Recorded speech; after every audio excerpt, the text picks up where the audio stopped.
دوسرا پردہ ہے ستر، جسم کو ڈھانپ کر رکھنا۔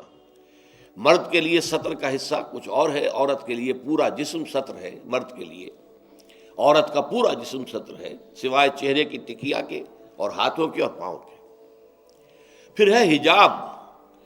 اگر مسلمان عورت گھر سے باہر نکلتی ہے یا کہیں گھر کے اندر بھی کوئی نامحرم آتے ہیں تو ان سے پھر چہرے کا پردہ بھی لازم ہے۔ محرم کون ہے؟ محرم وہ لوگ ہوتے ہیں کہ جن سے کسی بھی حالت میں کبھی بھی نکاح کا کوئی امکان نہ ہو۔ باپ سب سے بڑا محرم ہے۔ ظاہر بات ہے کہ کچھ بھی ہو جائے بیٹی کا اور باپ کا نکاح نہیں ہو سکتا۔ بھائی ابدی محرم ہے، اس کے درمیان، ان دونوں کے بہن بھائی کے درمیان رشتہ نہیں ہو سکتا۔ البتہ ایک شکل یہ ہے کہ ایک بہن اس وقت کسی بہنوئی کے گھر میں ہے، لیکن یہ کہ اگر اس بہن کا انتقال ہو جائے تو دوسری بہن سے اس کا نکاح ہو سکتا ہے، لہذا وہ نامحرم شمار ہوگا، وہ محرم نہیں ہوگا۔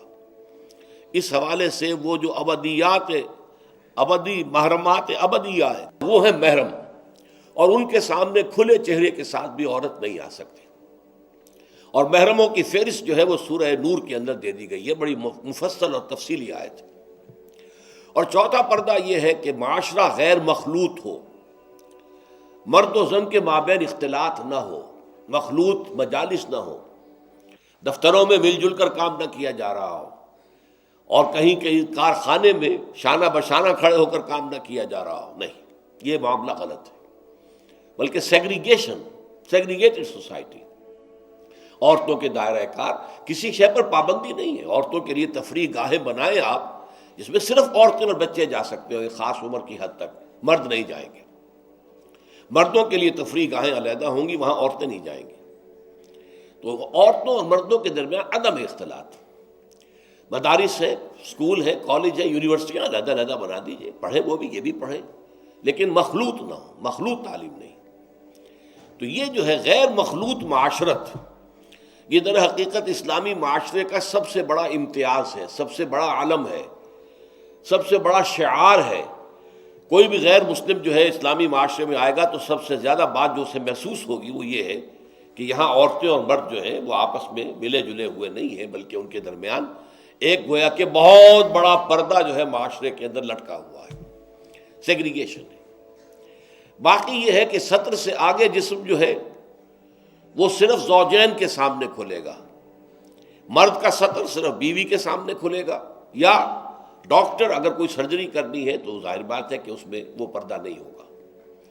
عورت کا بھی چہرہ، ہاتھ اور پیر کے علاوہ جسم کا کوئی حصہ کسی محرم کے سامنے نہیں کھلے گا سوائے شوہر کے یا ڈاکٹر کے۔ یہ سارا جو تفصیلی نظام دیا گیا ہے، اس کا ہدف کیا ہے کہ یہ مرد اور عورت کے درمیان جو کشش اللہ نے رکھی ہے، زبردست کشش، یہ کشش اگر نہ ہو تو تمدن کا یہ ہنگامہ ہی نہ ہو، شادیاں لوگ کریں ہی نہ، اور لوگ جو ہیں یہ مشقتیں اور یہ مصیبتیں جھیلیں ہی نہ۔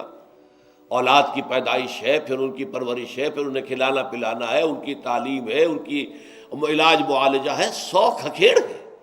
یہ سارا انسان کیوں برداشت کرتا ہے کہ جنسی جذبہ بہت زوردار اللہ تعالیٰ نے انسانوں میں رکھ دیا ہے۔ تو جتنا یہ زوردار جذبہ ہے اتنا ہی اسے کنٹرول کرنے کے لیے گھوڑا جتنا منہ زور ہو اتنی ہی مضبوط لگام اس کو دینی چاہیے۔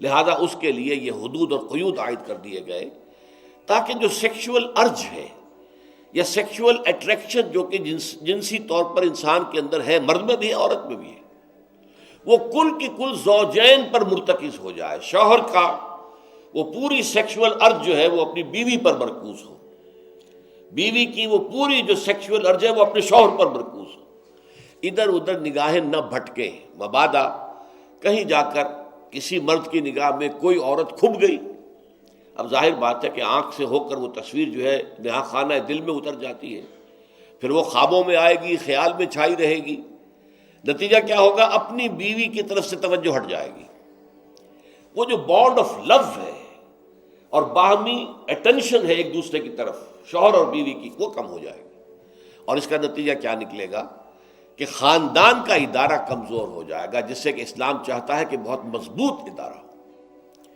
اس لیے یہ ساری قدغنیں ہیں، یہ سارے ضوابط ہیں، یہ قواعد ہیں بلکہ اسلامی معاشرے کا جیسا کہ میں نے عرض کیا ہے یہ سب سے نمایاں وصف ہے کہ یہاں مرد و زن کا اختلاط نہیں ہے، کوئی فری انٹر مکسنگ نہیں ہے۔